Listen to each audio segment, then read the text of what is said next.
Mapagpalang umaga sa inyong lahat, mga kaluto ko dyan sa Luzon, Visayas at Mindanao.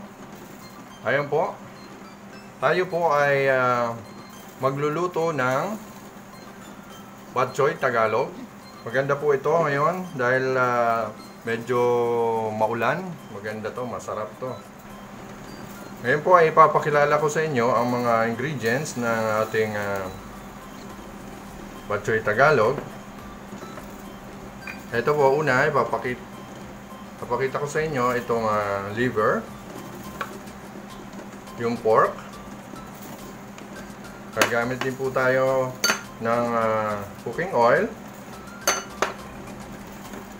paminta, betchin, luya, siling haba, bawang, sibuyas.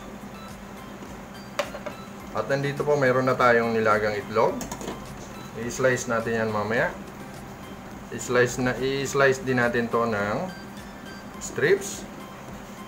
At gagamit po tayo ng Mami noodles. Okay po mga kaluto. Ayan mga kaluto, nakapagpakulo na tayo ng noodles. Ngayon po ay magpiprito po tayo ng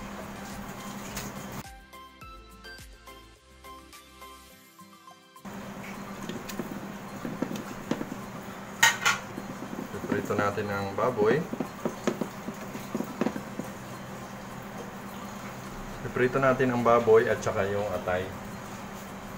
So yung iba naglalagay ng dugo. Okay lang yun, pwede naman yun. May kanya-kanyang style ang pagluto ng bok choy. May iba gumagamit ng miswa. Kaya habang piniprito natin ang baboy, mga kaluto, by the way, don't forget to subscribe, like, and share. At paki-hit na rin ang notification bell. Ayan po. Para updated kayo sa mga susunod natin uploads. Thank you. So, ayan. Piprito natin ang bagya.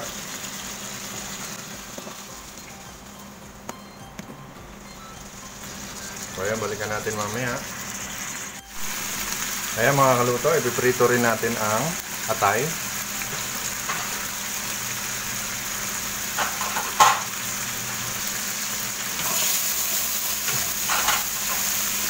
Ang atay po ay hiniwa natin ng strips. Ganyan po ang hiwa na pagluto ng bok choy. Ganyan lang po.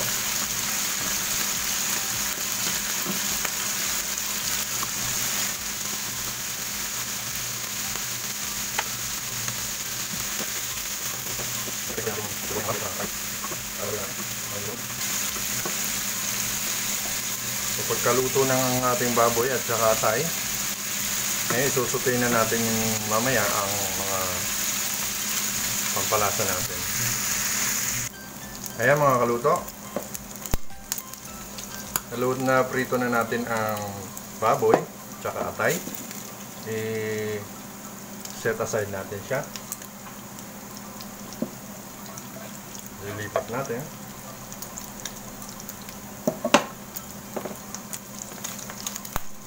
Yan po. Yan. Ngayon po yung pinagprituhan natin, ilalagay natin dito. Susutain na tayo. Ngayon po ay unahin natin ang garlics. Ayan.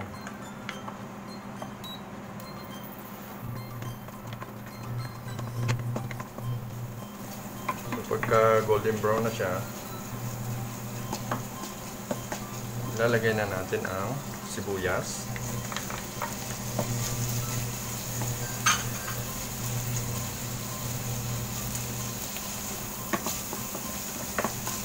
So ayan, ilalagay na rin natin ang luya saka siling haba.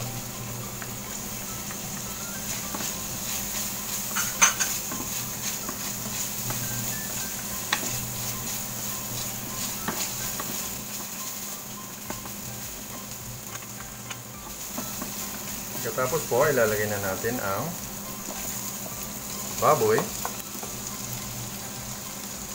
at yung atay. Yan. So, halu-haluin lang natin para hindi masunog.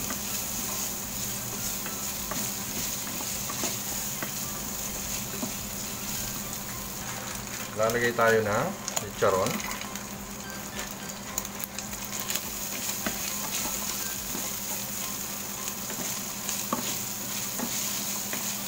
Kaya napapansin nyo mga kaluto, nagre-reduce na yung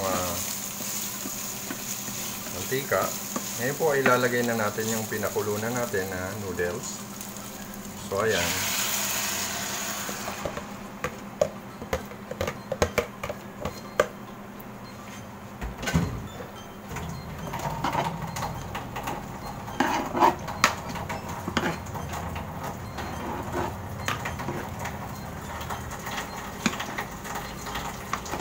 Wow. Sarap to sa tag-ulan. Tara na mga kaluto, magluto na tayo ng batchoy Tagalog. Masarap to. Lalo sa may mga ano dyan, may mga hangover. Maglalagay tayo ng konting asin. Maglalagay tayo ng patis. Yan. Mga half teaspoon lang ang asin. Tsaka 2 teaspoon na maglalagay tayo ng paminta. Ayan.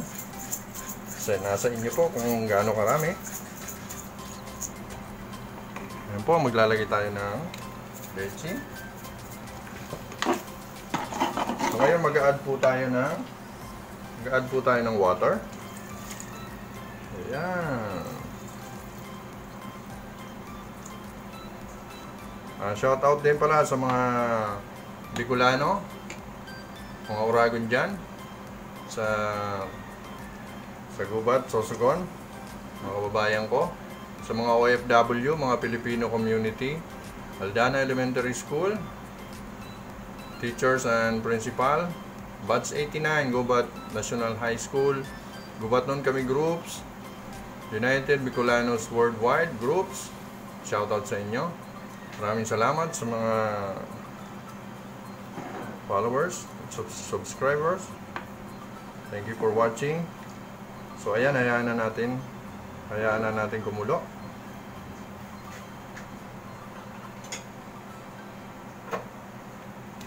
Ayan na mga kaluto, kumukulo na. Wow.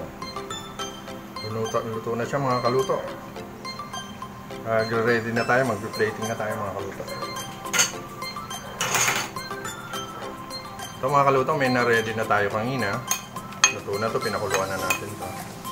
So ngayon maglalagay na tayo ng lagyan natin ng spring onion or celery. Pwede kayo maglagay ng celery. Ito po ay lalagyan natin ng ayan, atay at saka baboy. Lalagay din tayo ng chicharon.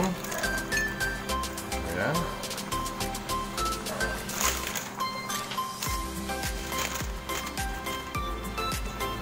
Patayin na natin to, luto na to.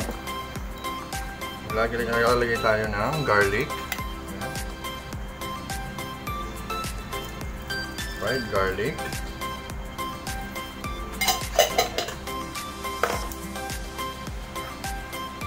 Spring onion.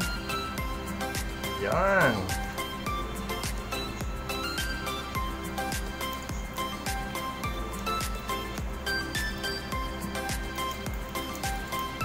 Wow. Pwedeng pang merienda, pwedeng pang ulam. So ayan na po mga kaluto. Yan po ang ating ginawang batchoy Tagalog. Nga pala mga kaluto. Lalagay tayo ng egg.